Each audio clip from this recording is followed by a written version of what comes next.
only documented proof. The general public is unaware of the fact that for the past 200 years, fires of revolution have been smoldering beneath the whole structure of civilization. In 1953, the California Senate Investigating Committee on Education released its 11th annual report. On pages 169 and 170 of that document, we find the following words. Quote, "So-called modern communism is apparently the same hypocritical and deadly world conspiracy to destroy civilization that was founded by the secret order of the Illuminati in Bavaria on May 1st, 1776. The recognition of May 1st, 1776 as the founding date of this world revolution conspiracy is not hard to understand when it is realized that May Day is frequently celebrated even in recent times by rioting and bloodshed on a worldwide scale. It was not until 1847 or 48 that the communist conspirators who had theretofore operated in secret came out into the open with the Communist Manifesto by Karl Marx and Frederick Engels, boldly proclaiming against practically everything upon which civilization is based: God, religion, the family, individual liberty, and so forth. The concluding paragraph on the manifesto reading, "Communists scorn to hide their views and aims. They openly declare that their purpose can only be achieved by forcible overthrow of the whole existing social order. Let the ruling classes tremble at the prospect of a communist revolution. Proletarians have nothing to lose but their chains. They have a world to win. Proletarians of all lands unite." In issuing this manifesto, the communist conspirators evidently believed the time had arrived when, with the aid of ignorant victims, a worldwide takeover could be accomplished. But there were not enough ignorant victims to manipulate them, and the expectant coup failed. The conspirators thereupon conceived a plan for the future of supplementing the long-established secret conspiracy in existence since 1776 with an unremitting public campaign for victims among the ignorant of all nations.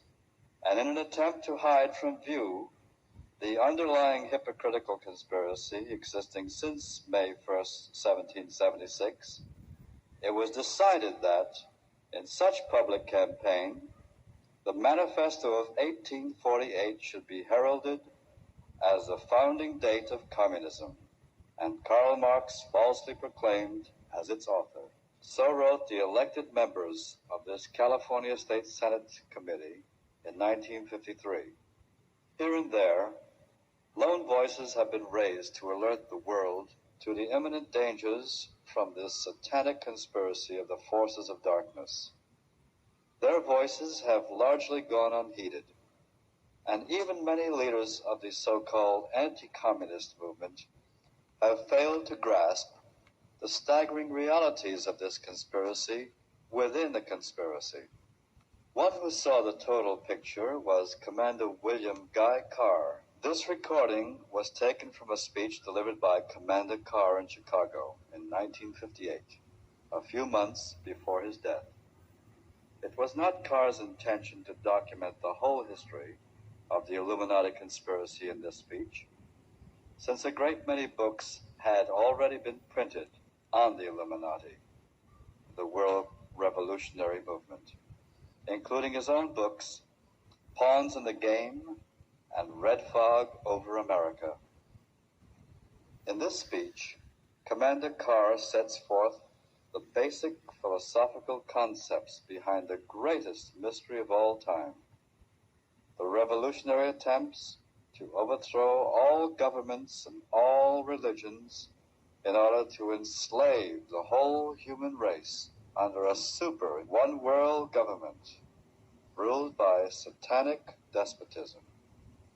As an official lecturer for the Royal Canadian Navy, Commander Carr constantly warned large audiences in the 30s about the world conspiracy and the forthcoming Second World War. During that time, he wrote 7 best-selling novels. Some were selected to become part of the Royal Library, the Library of War Museum, and the Sir Millington Drake Library at Eton College, and the Braille Library for the Blind.